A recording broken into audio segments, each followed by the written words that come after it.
আজকাল অনেককেই মুখে মুখে বলতে শোনা যায় রাসূল মোদের আদর্শ। এটা একটা পরম সত্য কথা, এর চেয়ে মহাসত্য কোনো কথা হতে পারে না, এর চেয়ে বড় সত্য কোনো কথা হতে পারে না। রাসূল মোদের আদর্শ।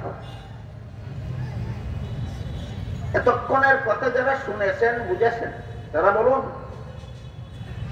শুধু নামাজ পড়ার জন্য রাসূল মোদের আদর্শ, শুধু রোজা রাখার জন্য রাসূল মোদের আদর্শ, শুধু বিয়ে করার জন্য রাসূল মোদের আদর্শ, শুধু মিষ্টি খাওয়ার জন্য রাসূল মোদের আদর্শ, শুধু কোরআন তেলাওয়াতের জন্য রাসূল মোদের আদর্শ, না দেশ শাসনের জন্য রাসূল মোদের আদর্শ।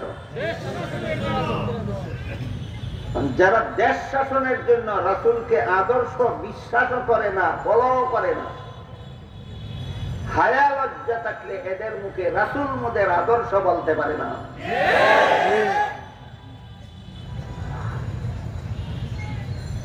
আল্লাহ পাক রব্বুল আলামিন পবিত্র কোরআনের এক আয়াতে বলেন, লাকাদ কানা লাকুম ফি রাসূলিল্লাহি উসওয়াতুন হাসানাতুন লিমান কানা ইয়ারজুল্লাহা ওয়াল ইয়াউমাল আখির ওয়া যাকারাল্লাহা কাসীরা। আল্লাহ বলেন, অবশ্যই আল্লাহর রাসূলের মধ্যে রয়েছে তোমাদের জন্য উত্তম আদর্শ। রাসূল শুধু আদর্শ না, সর্বোত্তম আদর্শ, সর্বশ্রেষ্ঠ আদর্শ। এর সমতুল্য আদর্শ জগতের আর কোথাও হবে দূরের কথা, এর কাছাকাছি আদর্শ জগতের আর কোথাও নাই। আপনাদের মনে হয় রাসূল শুধু ব্যক্তি জীবনের জন্য উম্মতের আদর্শ ছিলেন, রাসূল শুধু পারিবারিক জীবনের জন্য উম্মতের আদর্শ ছিলেন, রাসূল শুধু সামাজিক জীবনের জন্য উম্মতের আদর্শ ছিলেন, রাসূল শুধু অর্থনৈতিক জীবনের জন্য উম্মতের আদর্শ ছিলেন, রাসূল শুধু সামরিক জীবনের জন্য উম্মতের আদর্শ ছিলেন, রাসূল শুধু রাষ্ট্রীয় জীবনের জন্য উম্মতের আদর্শ ছিলেন, না আন্তর্জাতিক জীবনের জন্য। এখন কেউ যদি ব্যক্তি জীবনের জন্য রাসূলকে আদর্শ মানে, রাষ্ট্র জীবনে রাসূলকে আদর্শ মানে না, তাহলে তার গ্লাসের মধ্যে এক কাপ দুধ আছে আর এক কাপ পেশাব আছে। তার গ্লাসে এক কাপ দুধ আছে আর এক কাপ পেশাব আছে। আপনারাই বলুন, একটা গ্লাসের মধ্যে একটা কাপ দুধ দেওয়ার পরে আরো একটা কাপ পেশাব ডাললে পরে দুধটা কি পান করার যোগ্য থাকে? সুতরাং যারা ব্যক্তি জীবনের জন্য রাসূলকে আদর্শ মানে, রাষ্ট্র জীবনের জন্য রাসূলকে আদর্শ মানে না, এরা ব্যক্তি জীবনে রাসূলকে আদর্শ মানার আধা পয়সা মূল্য থাকে না।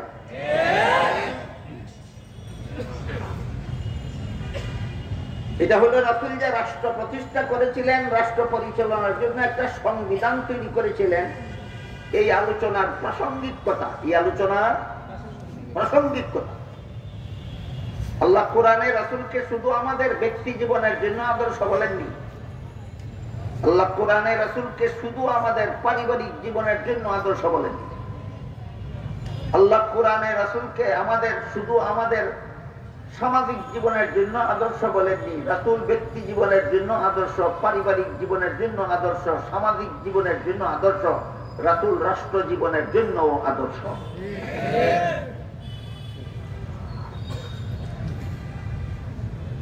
রাসূল করিম সাল্লাল্লাহু আলাইহি ওয়াসাল্লাম জীবনের শেষ 10টি বছরের ভিতরে একটি ইসলামী রাষ্ট্র প্রতিষ্ঠা করেছিলেন এবং সেই রাষ্ট্র পরিচালনার জন্য একটা লিখিত সংবিধান তৈরি করেছিলেন। ইতিহাসের ভাষায় সেই সংবিধানের নাম মদিনা। কাজেই দেশ রক্ষার ঐক্য হবে মদিনা সনদের। মদিনা সনদে শুধু মুসলমানদের, এই দেশে মুসলমানদের বসবাসের ব্যবস্থা ছিল না। মদিনা সনদে ইসলামী রাষ্ট্রে মুসলমান অমুসলমান নির্বিশেষে সমস্ত নাগরিকদের বসবাসের নীতি বিদ্যমান ছিল। রাসূলের প্রতিষ্ঠিত ইসলামী রাষ্ট্রে শুধু মুসলমানদের বসবাসের ব্যবস্থা ছিল না অমুসলমানদেরও? অমুসলমানদের। কিভাবে দেখুন, সেই মদিনা সনদের একটি ধারায় উল্লেখ ছিল, এই রাষ্ট্রের বসবাসকারী মুসলমান নাগরিকেরা যেভাবে তাদের ইসলাম ধর্ম পালনে স্বাধীন, ঠিক তেমনি ভাবে এই রাষ্ট্রের ভিতরে বসবাসকারী অমুসলিমরাও তাদের ধর্ম পালনে স্বাধীন। মদিনা সনদের একটা ধারা, মদিনা সনদের একটা ধারা এই ছিল যে মুহাম্মদুর রাসূলুল্লাহর প্রতিষ্ঠিত ইসলামী রাষ্ট্রে মুসলমানেরা যেমন ভাবে তাদের ইসলাম ধর্ম পালনে স্বাধীন, তেমনি ভাবে অমুসলমানেরাও আপন আপন ধর্ম পালনে স্বাধীন। যে মদিনা সনদের একটা ধারা ছিল। সুতরাং এই দেশের বাসিন্দা মুসলমান অমুসলমান নির্বিশেষে দেশের নাগরিক হিসাবে সবাই একদল। এই দেশের সমস্ত বাসিন্দা মুসলমান অমুসলমান নির্বিশেষে সমস্ত বাসিন্দা একদল। ধর্মীয় ভাবে একদল না রাষ্ট্রীয় ভাবে একদল? এই কথাটা বোঝা দরকার।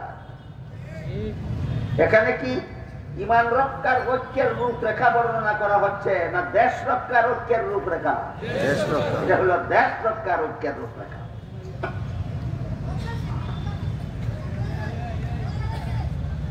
রাসূল যেটা সংবিধান রচনা করলেন দেশ পরিচালনার জন্য, সংবিধানের এই ধারাটা যে এই দেশের মুসলমান অমুসলমান নির্বিশেষে সমস্ত নাগরিকরা আপন আপন ধর্ম পালনে স্বাধীন,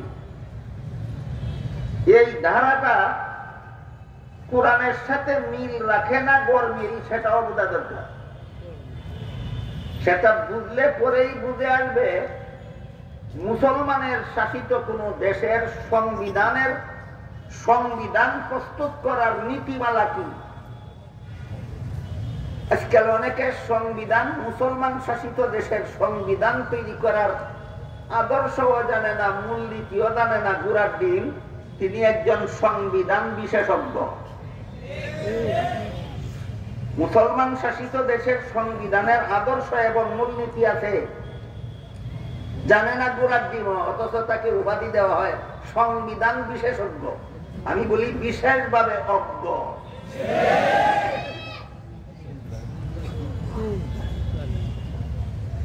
মুসলমান শাসিত দেশের সংবিধানের আদর্শ মূলনীতি গুলার জন্য এখানে আমাদের দেখতে হবে আল্লাহ রাসূল যে একটা সংবিধান রচনা করলেন, একটা ধারা রাখলেন যে এই দেশের সমস্ত নাগরিকরা আপন আপন ধর্ম পালনে স্বাধীন।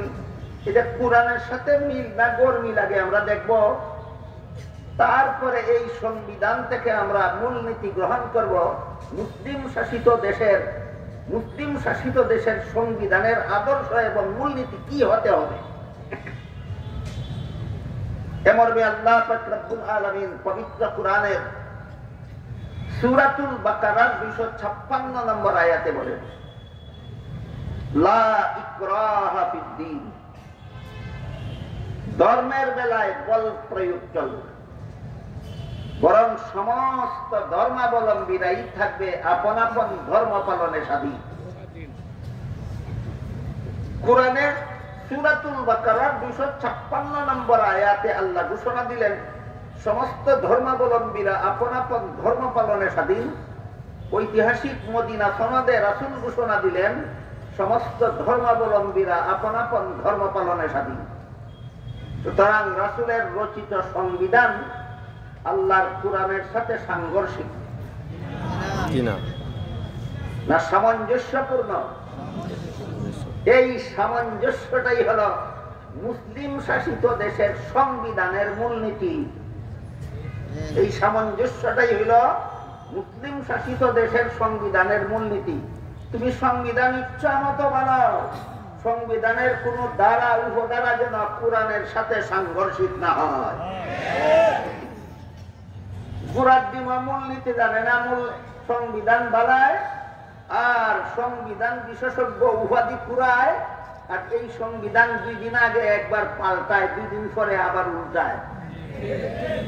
ঘটনা কি? তিনি সংবিধানের বিশেষ অজ্ঞ, সংবিধানের বিশেষ অজ্ঞ। কুরআনের সূরাতুল বাকারার 256 নম্বর আয়াতের কথা আর রাসূল করিম সাল্লাল্লাহু আলাইহি ওয়াসাল্লামের মদিনা সনদ নামের সংবিধানের কথায় মিল নাগর মিল। এখান থেকে আমরা কি শিক্ষা পেলাম? মুসলিম শাসিত দেশের সংবিধান এর কোন ধারা উপধারা কোরআনের সাথে সাংঘর্ষিক হতে পারবে না। দেশটা যদি মুসলমান শাসিত হয়, দেশের সংখ্যাগরিষ্ঠ নাগরিক যদি মুসলমান হয়, এই দেশের সংবিধানের কোন ধারা উপধারা কোরআনের সাথে সাংঘর্ষিক হতে পারবে না। তাহলে তো ধারা উপধারা সব কোরআনে আছে, সংবিধান আলাদাভাবে বানানোর কি দরকার? এমন একটা প্রশ্ন এখানে থাকতে পারে। এই প্রশ্নের জবাব হলো,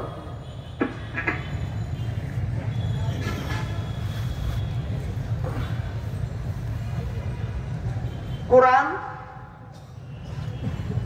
সাংবিধানিক পদ্ধতিতে নাজিল হয়, কোরআন ভিন্ন পদ্ধতিতে নাজিল হয়। সেখানে সরকারের কাছে জনগণের অধিকারগুলি বিক্ষিপ্তভাবে বর্ণিত হয়েছে।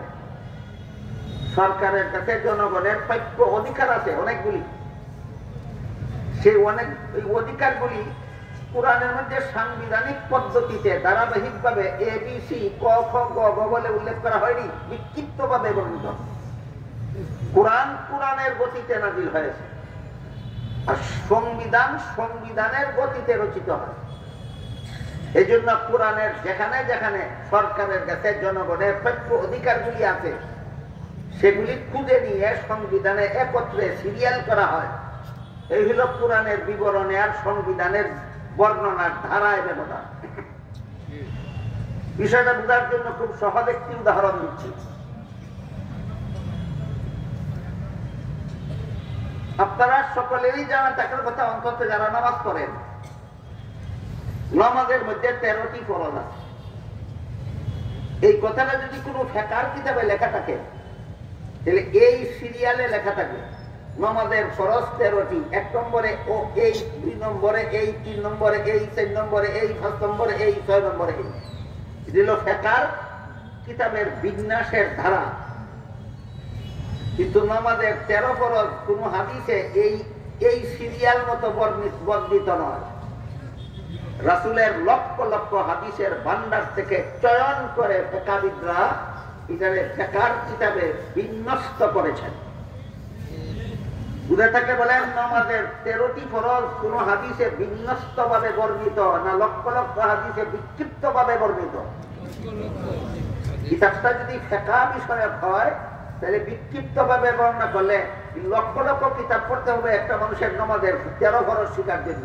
এই জন্য এদের সুবিধার্থে যত হাদিসে নামাজের যত ফরজের কথা যেখানে যেখানে আছে সবগুলি চয়ন করে এক জায়গায় উল্লেখ করে দেওয়া হয়। এটা হলো ফিকহের কিতাবের নিয়ম, ওইটি হলো হাদিসের কিতাবের নিয়ম। ঠিক তেমনি ভাবে কোরআনের বর্ণনার পদ্ধতি একরকম, আর সংবিধানের বর্ণনার পদ্ধতি আরেক রকম। তাই কোরআনের আয়াতের ধারাবাহিকভাবে সরকারের কাছে জনগণের কি প্রাপ্য আছে ধারাবাহিকভাবে কোরআনে বর্ণিত নাই, বিক্ষিপ্তভাবে বর্ণিত আছে।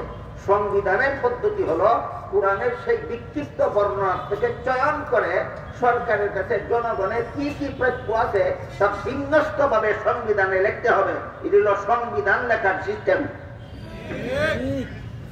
বিষয়টা কি আমি আপনাদের বুঝাতে পারলাম?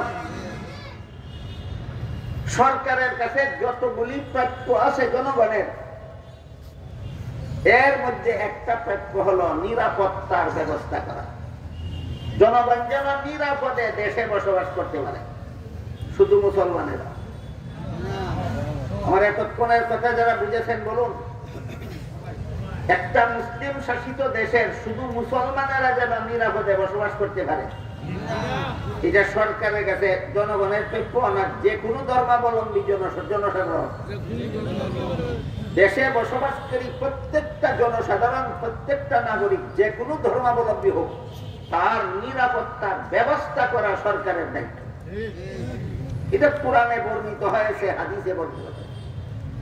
কিন্তু এগুলি হলো কোরআন হাদিসে বর্ণিত আল্লাহ এবং আল্লাহর রাসূলের প্রদত্ত আইন। জনগণের নিরাপত্তার ব্যবস্থা করা সরকারের দায়িত্ব, এটা আল্লাহর আইন। এই আইন কোরআনের বিভিন্ন আয়াতে বর্ণিত হয়েছে, রাসূলের বিভিন্ন হাদিসে বর্ণিত হয়েছে। কিন্তু নিরাপত্তার ব্যবস্থা বিভিন্ন যুগের অবস্থা অনুপাতে বিভিন্ন রকম হতে পারে। নিরাপত্তার ব্যবস্থা বিভিন্ন যুগের অবস্থা অনুপাতে বিভিন্ন রকম হতে পারে। সেই অবস্থার প্রেক্ষিতে ব্যবস্থা গ্রহণ করা সরকারের দায়িত্ব। সেই ব্যবস্থার তফসিল থাকবে সংবিধানে। এই জন্য আইন প্রণয়নের অধিকার একমাত্র আল্লাহ।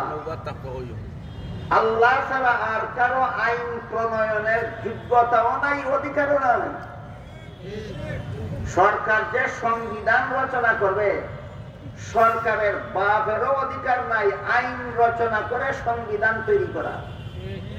সরকারের দায়িত্ব শুধু আল্লাহর আইনকে বাস্তবায়নের ব্যবস্থা সংবিধানে বর্ণনা করা। এই মৌলিক কথার আগে বুঝি, পরবর্তী কথাগুলি বুঝাতে। প্রথমে আমরা বোঝার চেষ্টা করি আইন প্রণয়নের যোগ্যতা এবং অধিকার একমাত্র আল্লাহ ছাড়া কারণ। আইন বানাবার, আইন রচনা করার যোগ্যতাও আল্লাহ ছাড়া কারো নাই, অধিকারও আল্লাহ ছাড়া কারো নাই। তাহলে সংবিধান করবে কি? সংবিধান শুধু আল্লাহর আইন বাস্তবায়নের পথ পদ্ধতি উদ্ভাবন করবে, ব্যবস্থা গ্রহণ করবে। এর একটি উদাহরণ, সরকারের কাছে মুসলিম অমুসলিম নির্বিশেষে দেশের সকল নাগরিকের অধিকার সমূহের একটি অধিকার হলো নিরাপদে বসবাস করার ব্যবস্থা দেওয়া। নিরাপদে বসবাস করার ব্যবস্থা দেওয়া সরকারের কাছে দেশের সমস্ত জনগণের প্রাপ্য। শুধু মুসলমানদের না, অমুসলমানদেরও। এখন বর্তমান যুগে রাস্তাঘাট এবং যানবাহনের যে দুর্দশা, যে কোনো মুহূর্তে যে কোনো পয়েন্টে যানজট লেগেই যায়। পয়েন্ট লাগে না, সুদা রাস্তার মধ্যে যানজট লেগে যায়। পুল 3 রাস্তার মোহনার মধ্যে অতি সহজেই যানজট লেগে যায়। 4 রাস্তার মুখের মধ্যে অনায়াসেই যানজট লেগে যায়। যানজট লেগে যাওয়াটা ভ্রমণের জন্য নিরাপদ না আপদ? এই আপদ থেকে জনগণকে রক্ষা করার জন্য ব্যবস্থা গ্রহণ করা সরকারের দায়িত্ব। তাই সরকার একটা ব্যবস্থা গ্রহণ করলো, প্রতিটি রাস্তার মুড়ে মুড়ে 2 ধরনের সিগন্যাল লাইট জ্বলবে। আপাতত 2 ধরনের, আমরা বলি কথাটা বোঝার জন্য 3 ধরনেরও থাকে। প্রতিটি রাস্তার মুড়ে মুড়ে 2 ধরনের সিগন্যাল লাইট থাকবে, একটা লাল বাতি আর একটা নীল বাতি, সবুজ বাতি। লাল বাতির অর্থ হইল সামনে তোমার লাল বাতি যতক্ষণ জ্বলবে ততক্ষণ তুমি গাড়ি নিয়ে দাঁড়িয়ে থাকবে। সবুজ বাতির অর্থ হলো যখন সবুজ বাতি চলবে তখন তুমি গাড়ি নিয়ে সামনে অগ্রসর হবে। এই কথাটা কোরআনের কোথাও বর্ণিত আছে, হাদিসের কোথাও বর্ণিত আছে। তাহলে এইটাও তো সরকার মন গড়া ভাবে করছে, এটা আমরা মানি কেন? এই প্রশ্নের জবাব হইল এটা কোন আইন না। এটা আইন না। আইন হইল জনগণকে নিরাপদে বসবাসের ব্যবস্থা করে দেওয়া সরকারের দায়িত্ব। এটা হইল আইন। এটা বাস্তবায়নের জন্য সিগন্যাল লাইট পদ্ধতি একটা ব্যবস্থা মাত্র। বলেন সিগন্যাল লাইট আইন না আইন বাস্তবায়নের ব্যবস্থা? সংবিধানে আইন থাকে না, আইন বাস্তবায়নের ব্যবস্থা থাকে। বুঝতে পারলাম? শান্তির আইন থাকে একমাত্র কোরআনে আর হাদিসে। শান্তির আইন থাকে কোথায়? কোরআনে আর হাদিসে। আল্লাহ ছাড়া আর কারো জন্য আইন বানাবারও অধিকার নাই, আইন বানাবার যোগ্যতাও নাই। আইন বানাবার অধিকারও একমাত্র আল্লাহর, যোগ্যতাও একমাত্র আল্লাহর। তাহলে সংবিধানে সরকারেরা কি লিখবে? সংবিধানে লিখবে আল্লাহর কোরআনের বর্ণিত আইনগুলি জনগণের মধ্যে বাস্তবায়নের ব্যবস্থা কি সেটা লিখবে। আমার কথা বুঝে থাকলে বলুন, সংবিধানে সরকার নতুন কোন আইন বানিয়ে লেখার অধিকার রাখে না। সংবিধান কেন? আল্লাহর আইন বাস্তবায়নের ব্যবস্থার জন্য। যেমন আল্লাহর আইন হলো জনগণকে শান্তিতে বসবাস করার ব্যবস্থা দাও, এই ব্যবস্থা হলো রাস্তায় চলার সময় শান্তিতে চলার ব্যবস্থা হলো সিগন্যাল লাইট আইন, সিগন্যাল লাইট ব্যবস্থা। সিগন্যাল লাইটটা কি মূল আইন না আল্লাহর আইন বাস্তবায়নের একটা ব্যবস্থা মাত্র? বুঝে থাকলে এবার বলুন, কোরআনে কি থাকে আর সংবিধানে কি থাকে? কোরআনে থাকে আইন আর সংবিধানে থাকে আইন বাস্তবায়নের ব্যবস্থা। বুঝাতে পারলাম? বলুন, কোরআনে কি থাকে? আইন। সংবিধানে কি থাকে? এই ব্যবস্থাটা সরকার উদ্ভাবন করতে হয় যুগের অবস্থার প্রেক্ষিতে, অবস্থার যুগ উপযোগী করে আল্লাহর আইনটা বাস্তবায়নের ব্যবস্থা গ্রহণ করা সরকারের দায়িত্ব।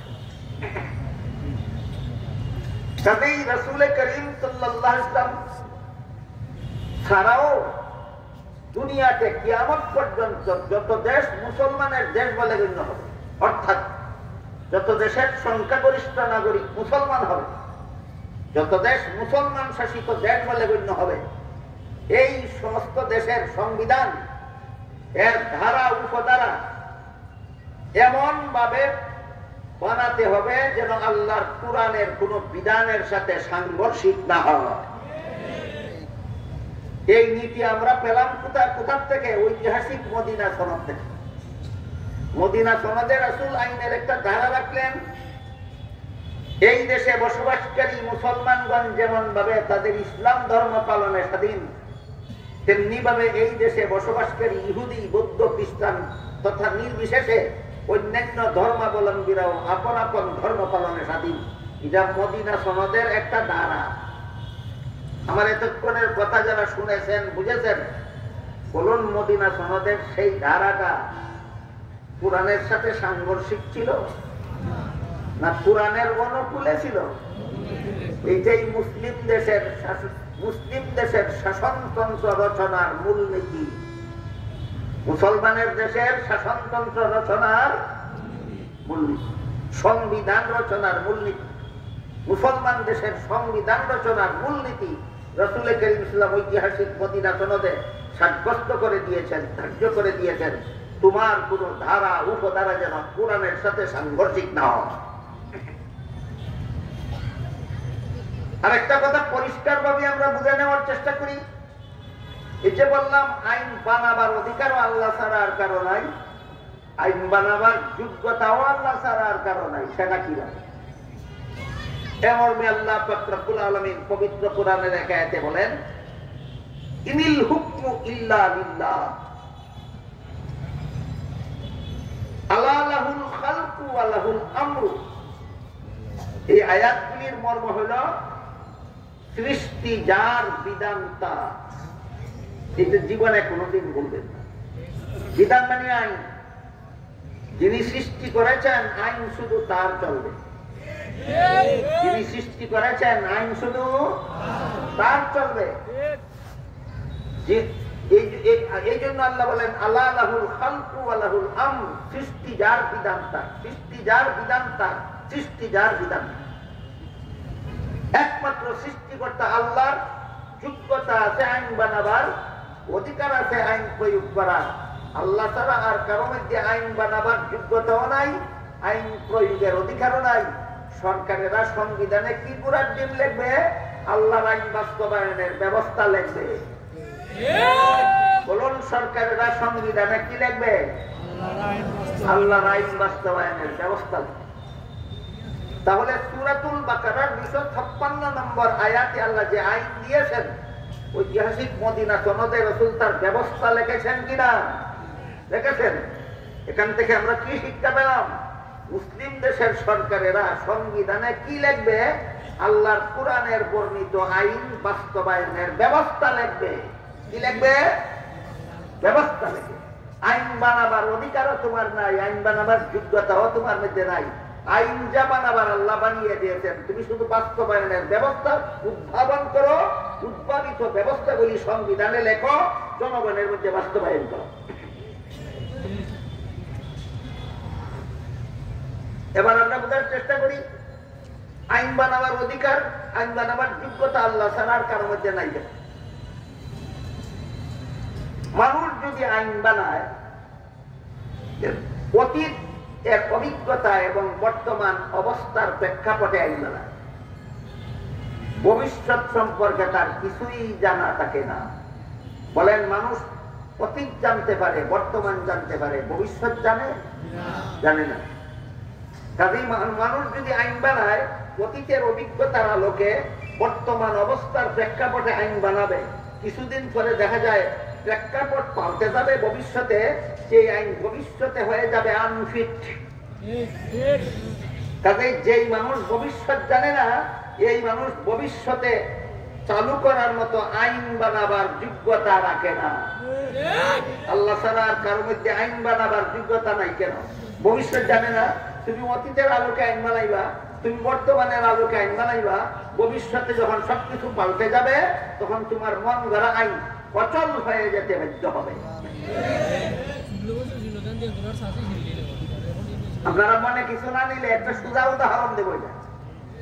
সোজা উদাহরণ বাংলাদেশে এর সোজা উদাহরণ হইল, গদিমিশীল সরকারের অধীনে নির্বাচন হবে না তত্ত্বাবধায়ক সরকারের অধীনে নির্বাচন হবে। এটা একটা বিতর্ক।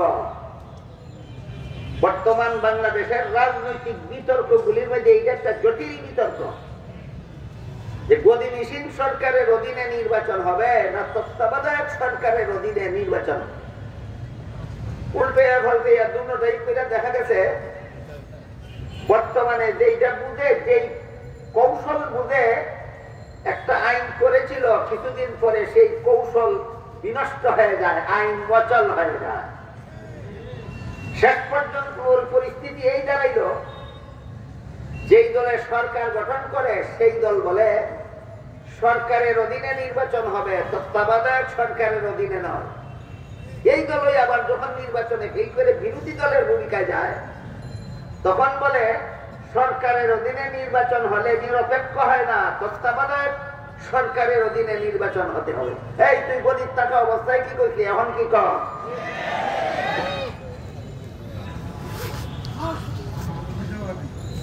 আমাদের দেশের সরকারেরা গদিতে থাকা অবস্থায় এক ধরনের আইন চায়, আর সেই নির্বাচনে ফেল করে বিরোধী দলের ভূমিকায় গেলে আরেক ধরনের আইন চায়। ঘটনা আর কিছু নয়, ভবিষ্যৎ বুঝে না। ভবিষ্যতের জন্য যারা অন্ধ, এদের মধ্যে আইন রচনার যোগ্যতা নাই। ক্লিয়ার হয়েছে? এবার বোঝার চেষ্টা করি, আল্লাহ ছাড়া আর কারোর মধ্যে আইন রচনা করার অধিকারও নাই কেন, যোগ্যতা নাই কেন, করে বুঝলাম। এখন বুঝি অধিকার নাই কেন। আইন রচনা করার অধিকার যদি কোনো মানুষের হাতে দেওয়া, যাদের হাতে আইন রচনার অধিকার দেওয়া হবে, তারা নিজেদের স্বার্থ রক্ষা করে প্রতিপক্ষের স্বার্থকে জলাঞ্জলি দিয়ে আইন রচনা করবে। যেহেতু মানুষ স্বার্থবাদী, স্বার্থবাদী মানুষের হাতে আইন রচনার অধিকার দিলে কার স্বার্থ রক্ষা করে আইন রচনা করবে? নিজেদের। প্রতিপক্ষের স্বার্থকে বিসর্জন দিয়ে, জলাঞ্জলি দিয়ে আইন রচনা করবে। আল্লাহ 16 আনা স্বার্থহীন। আল্লাহ নিজের স্বার্থে কোনো আইন প্রয়োগ করেন না। আল্লাহর সমস্ত আইন প্রয়োগ করা হয় শুধুমাত্র বান্দাদের স্বার্থে। এই কারণে আইন বানাবার যোগ্যতা যেমন আল্লাহ ছাড়া আর কারো মধ্যে নাই, আইন বানাবার অধিকারও আল্লাহ ছাড়া আর কারো মধ্যে নাই।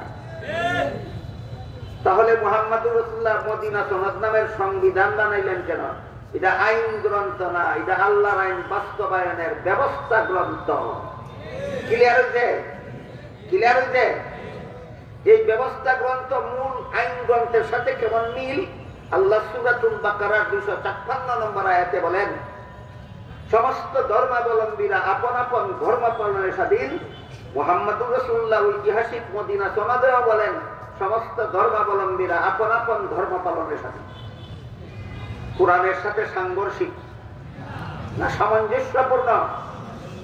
এটা হলো মুসলিম দেশের সংবিধান রচনার মূলনীতি। মুসলিম দেশের সংবিধান রচনার মূলনীতি। এখানে কিছু আনুষঙ্গিকতা। এতক্ষণের আলোচনায় আমরা দেখতে পারলাম কোরআনও বলে সমস্ত ধর্মাবলম্বীরা আপন আপন ধর্ম পালনের অধিকার রাখে।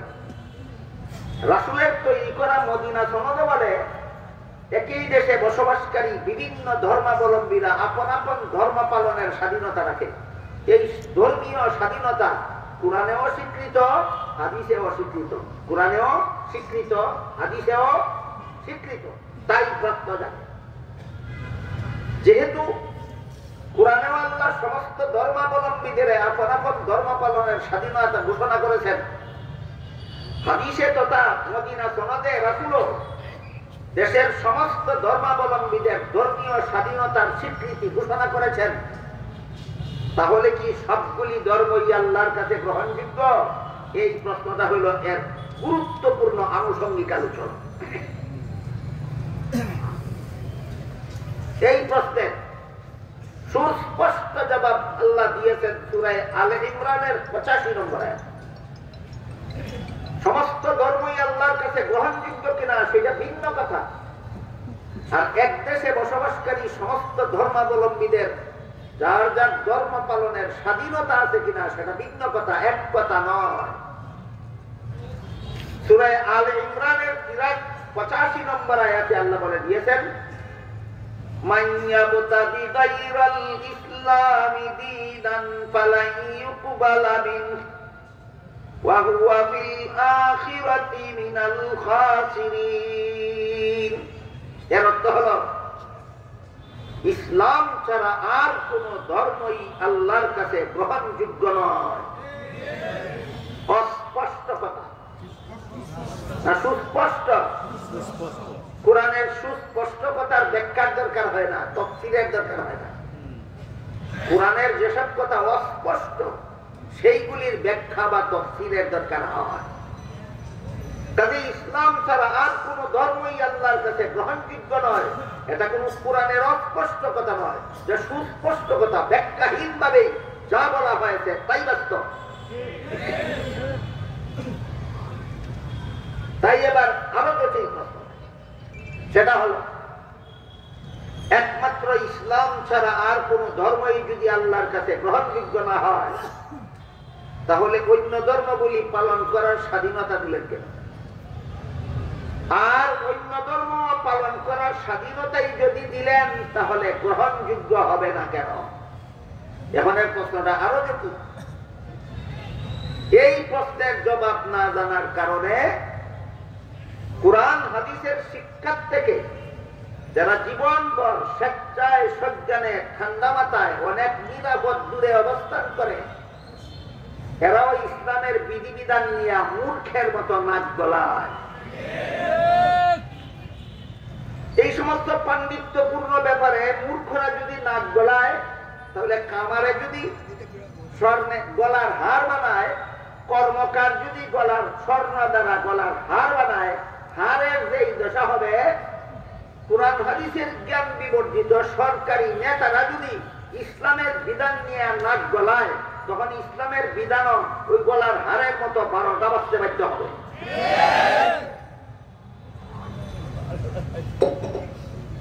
তাই প্রশ্নটার সঠিক জবাব আমি অতীতেও আপনাদেরকে বলেছি, আজকেও একটি উদাহরণের মাধ্যমে বলতে চাই। যে কোনো শিক্ষা প্রতিষ্ঠানের ছাত্রদেরকে নির্ধারিত পাঠ্য তালিকা শিক্ষা দেওয়া সমাপ্ত করার পর যখন কোনো না কোনো পরীক্ষা হয়, সেই পরীক্ষার হলে ছাত্রছাত্রীরা পরীক্ষার্থীরা যখন প্রশ্নপত্র হাতে নিয়ে বসে, সমস্ত পরীক্ষার্থীরাই কি প্রশ্নের সঠিক জবাব লেখে না অনেকে ভুলও লেখে? ভুল যখন লেখে তখন কাউকে বাধা দেওয়া হয়। এই বাধা না দেওয়ার অর্থ কি পাস করবে? এখানেও তো প্রশ্ন জাগে। ভুল লেখলে ফেল করবে জানা কথা, বাধা দেব না কেন? আর বাধাই যদি দেব না তাইলে ফেল করবে কেন? এখানে যেই জবাব ওখানে সেই জবাব। পরীক্ষার হলে পরীক্ষার্থী ছাত্রছাত্রী প্রশ্নের জবাব ভুল লিখলে বাধা দেওয়া যাবে না। গ্রহণযোগ্যতা, ভুল জবাব গ্রহণযোগ্যতার কারণে নয়, নিয়ম রক্ষার জন্য। ঠিক তেমনি ভাবে দুনিয়াতে ইসলাম ছাড়া আর যত ধর্মাবলম্বীরা ধর্ম পালন করে, এদের ধর্ম ভ্রান্ত, বাধা দেওয়া যাবে না, গ্রহণযোগ্যতার কারণে নয়, নিয়ম রক্ষার জন্য। আমার কথা বুঝে থাকলে বলুন, পরীক্ষার্থী প্রশ্নের জবাব ভুল লিখলে বাধা দেওয়া যাবে না, গ্রহণযোগ্য হওয়ার কারণে না, নিয়ম রক্ষার জন্য। ঠিক তেমনি ভাবে দুনিয়াতে ইসলাম ছাড়া বাকি বাতিল ধর্ম যারা পালন করে, এদেরকেও বাধা দেওয়া যাবে না, গ্রহণযোগ্য হওয়ার কারণে না, নিয়ম রক্ষার জন্য। এই সুযোগে যদি কোন পরীক্ষার্থী প্রশ্নের জবাব ইচ্ছা মতো ভুল লেখে, তাহলে যেভাবে তার কপালে গুড়ার ডিম ছাড়া আর কিছু নাই, ঠিক তেমনি ভাবে এই সুযোগে যদি কেউ, আল্লাহ স্বাধীনতা দিয়েছেন, এই সুযোগে যদি কেউ ইসলাম ছাড়া আর কোন ধর্ম পালন করতে করতে মরে, পরকালে তার কপালে চিরস্থায়ী জাহান্নাম ছাড়া আর কিছু নয়। এই কথাগুলি সুস্পষ্ট ভাবে দেশের সর্বস্তরের মুসলমানদের জানা থাকলে, যারা ইসলাম ধর্ম এবং বাতিল ধর্মকে নিয়ে জগা খিচুড়ি পাকাবার শয়তানি চক্রান্ত করে, এরা আর এমন কথা বলতে পারবে না ধর্ম যার যার উৎসব সভা। ধর্ম যার যার উৎসব সভা বিগত ১.৫ যুগ পর্যন্ত বাংলাদেশে বলা হয়েছে, ধর্ম যার যার উৎসব সভা। আমি এই কথার ভ্রান্তি আলোচনা করার আগে একটু সময়ের জন্য যদি কেউ মেনে নেয় যে ধর্ম যার যার উৎসব সভা, এই ভ্রান্ত মতবাদ মেনে নিয়ে যদি কোন মুসলমানকে হিন্দুদের দুর্গা পূজার উৎসবে গিয়ে মিষ্টি খাওয়ার অনুমতি দেওয়া হয়, তাহলে তো এই ভ্রান্ত নীতির অধীনে হিন্দুদেরকেও মুসলমানদের ঈদুল আজহার গরুর কুরবানির গোশত খেতে দেওয়া দরকার। তোমরা যদি তাদের পূজার মিষ্টি খাও, তাদেরকেও তোমাদের কুরবানির গরুর গোশত খাওয়াও। কেন? ধর্ম যার যার উৎসব সবার। মস্তান আর মাতাল আর ইতর ছাড়া এমন ভ্রান্ত স্লোগান কেউ দিতে পারে না। কোন মস্তানে যদি কয় কৃষিকাজ যার যার ফসল সবার, কোন মস্তানে যদি কয় ব্যবসা যার যার মুনাফা সবার, কোন মস্তানে যদি কয় চাকুরি যার যার বেতন সবার, কোন ইতরে যদি কয় বিয়া যার যার বউ সবার, এই ইতর মানবে নি? কেন মানবে না? যদি ধর্ম যার যার উৎসব সবার হয়, তাহলে বিয়াও যার যার বউ সবার। তাহলে এইগুলি কি বাস্তবসম্মত কোন স্লোগান না ইত্রামি? এই কথাগুলি ইতর ছাড়া কেউ বলতে পারে না, এই স্লোগানগুলি ইত্রামি ছাড়া কিছু নয়। তাহলে মূলনীতি কোনগুলি? মূলনীতি হল কৃষিকাজ যার ফসলটা, ব্যবসা যার মুনাফাতার, চাকুরিদার বেতনটা, বিয়াদার বউতার, ধর্মদার উৎসবটা, ধর্মদার উৎসবটা। এই বিষয়গুলি বিস্তারিত ভাবে আলোচনা হওয়া দরকার, সমস্ত মুসলমানের মাথায় থাকা দরকার। আল্লাহ সূরাতুল বাকারার 256 নম্বর আয়াতে তাদেরকে তাদের ধর্ম পালনের অধিকার দিয়েছেন, তোমরা গিয়ে দুর্গা পূজার মিষ্টি খাওয়ার অধিকার দিচ্ছেন না। ঐতিহাসিক মদিনা সনদে রাসূল করিম সাল্লাল্লাহু আলাইহি ওয়াসাল্লাম হিন্দুদেরকে মূর্তি পূজা করার অধিকার দিয়েছেন, হিন্দুদেরকে কুরবানির গরুর গোশত খাবার অধিকার দিচ্ছেন না। তাহলে ধর্মীয় স্বাধীনতার সীমা রেখা কি? এক ধর্মাবলম্বী আরেক ধর্মের উৎসবে শরীক হবে না, তাদের ধর্ম পালনে বাধা দিবে না। হ্যাঁ, তাদের উৎসবে শরীক হওয়ার নাম ধর্মীয় স্বাধীনতা নয়, তাদের ধর্ম পালনে বাধা না দেওয়ার নাম হলো ধর্মীয় স্বাধীনতা। এই স্বাধীনতা একটা দেশের মুসলমানের যে পরিমাণ আছে, সমস্ত অমুসলমানেরও ধর্ম পালনের সমান অধিকার আছে। তাহলে কোরআনেও আল্লাহ অন্যান্য ধর্মাবলম্বীদের ধর্ম পালনের অধিকার দিয়েছেন, স্বাধীনতা দিয়েছেন। মদিনা সনদেও আল্লাহ রাসূল ধর্ম পালনের অধিকার এবং সমস্ত ধর্মাবলম্বীকে আপন আপন ধর্ম পালনের স্বাধীনতা এবং অধিকার দিয়েছেন। এই দেশে যদি কোনো মূর্তি পূজারী থাকে, তাদেরকে আমরা বলবো তোমরা তোমাদের মূর্তি পূজা নিয়ে থাকো। মুসলমানদেরকে বলবো তোমরা তোমাদের আল্লাহর ইবাদত নিয়ে থাকো। মুসলমান তোমরা তাদের মূর্তি পূজায় বাধা দিও না, মূর্তি পূজারীরা তোমরা মুসলমানের ইবাদতে বাধা দিও না। এই কথাটা কোরআনেও স্বীকৃত, মদিনা সনদেও স্বীকৃত। এটার নাম ধর্মীয় স্বাধীনতা। ধর্মীয় স্বাধীনতার ব্যাখ্যা কোরআন হাদিস থেকে যেটুকু বুঝতে পারলেন, বুঝে থাকলে এবার বলুন, এক দেশে বসবাসকারী সমস্ত ধর্মাবলম্বীদের ধর্মীয় স্বাধীনতার জন্য মন গড়া কোন নতুন মতবাদের দরকার আছে না আল্লাহ ইসলামের বিধান যথেষ্ট? এই কথাটাও পরিষ্কার বোঝা যায়। একই দেশে বসবাসকারী সমস্ত ধর্মাবলম্বীদের জন্য ধর্মীয় স্বাধীনতার জন্য মন গড়া কোন মতবাদের দরকার আছে না ইসলামের বিধান যথেষ্ট?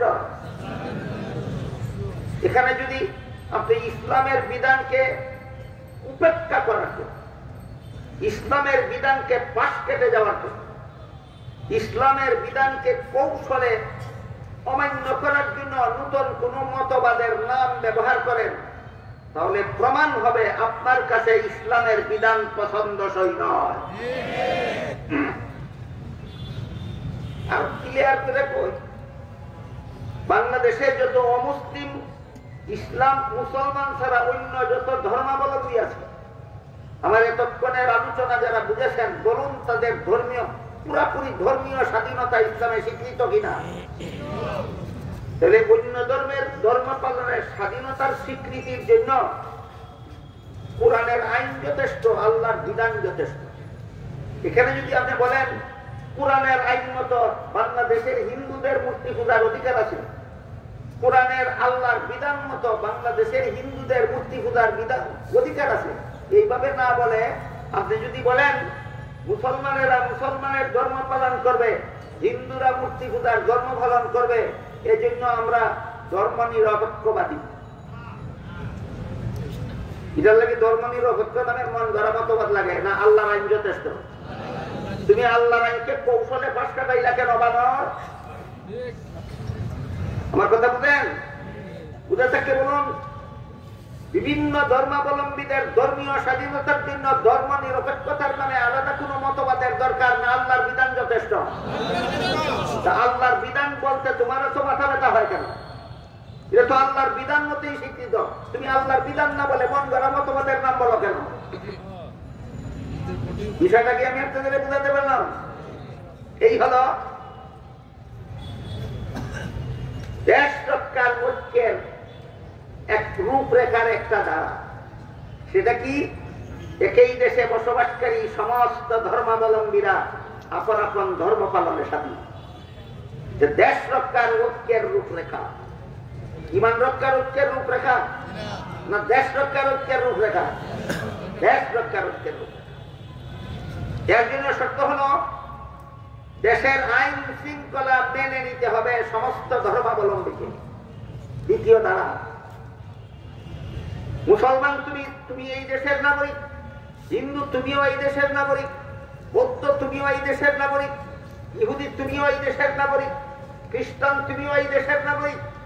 এই যে নাগরিক অধিকার, দেশ রক্ষার জন্য যে নাগরিক অধিকার, সমস্ত ধর্মাবলম্বীরা আপন আপন ধর্ম পালনের স্বাধীন, কেউ কারো ধর্ম পালনে বাধা দিতে পারবে না। এই অধিকারটা তুমি ততদিন পর্যন্ত তুমি এই অধিকার পাবে যতদিন পর্যন্ত তুমি দেশের আইন শৃঙ্খলা মেনে নিতে বাধ্য থাকবে। বলেন নাগরিক অধিকার পাবে দেশের সমস্ত নাগরিকেরা, মুসলমান অমুসলমান নির্বিশেষে দেশের সমস্ত নাগরিকেরা একই দেশের নাগরিক হিসাবে সবাই একদল হয়ে থাকবে এবং এই সমস্ত মানবাধিকার ভোগ করবে। দেশের আইন শৃঙ্খলা এর বিরুদ্ধে বিদ্রোহ করলে না আইন শৃঙ্খলা মেনে নিলে, এটা এক শর্ত। দেশ রক্ষার জন্য ঐক্যের দ্বিতীয় প্রথম শর্ত হইল সমস্ত ধর্মাবলম্বীরা আপন ধর্ম পালনের স্বাধীন, দেশ রক্ষার পক্ষের জন্য। দ্বিতীয় শর্ত হলো এই সমস্ত স্বাধীনতা তোমরা ভোগ করবে যদি দেশের আইন শৃঙ্খলা মেনে নাও। যদি তোমরা দেশের আইন শৃঙ্খলা মেনে নাও, দেশের আইন শৃঙ্খলা যে গ্রন্থে লেখা থাকে তার নামই সংবিধান। দেশের আইন শৃঙ্খলা যে গ্রন্থে লেখা থাকে তার নামই সংবিধান। এবার বলেন, মদিনায় রাসূল যে সংবিধান তৈরি করেছিলেন কিসের আইন শৃঙ্খলা রাখা ছিল? দেশ রক্ষার আইন শৃঙ্খলা রাখা ছিল, ইমান রক্ষারও নিয়ম নীতি রাখা ছিল। কাজে আমরা যেহেতু দেশ রক্ষার নিয়ম নীতির, দেশ রক্ষার ঐক্যের রূপরেখা বুঝতে যাচ্ছি, তাই মদিনা সনদের ওই সমস্ত ধারাগুলি এখানে আলোচনা হচ্ছে যেগুলি দেশ রক্ষার জন্য ঐক্যের রূপরেখার আওতায় পড়ে। একই দেশে বসবাসকারী সমস্ত ধর্মাবলম্বীরা এক দেশের বাসিন্দা হিসাবে একদল। একই দেশে বসবাসকারী সমস্ত ধর্মাবলম্বীরা ধর্ম পালনকারী হিসাবে একদল, না একই দেশের নাগরিক হিসাবে একদল? হ্যাঁ, একই দেশের নাগরিক হিসাবে একদল। এদের নিয়ে আমরা ঐক্যবদ্ধ ভাবে দেশে বসবাস করবো।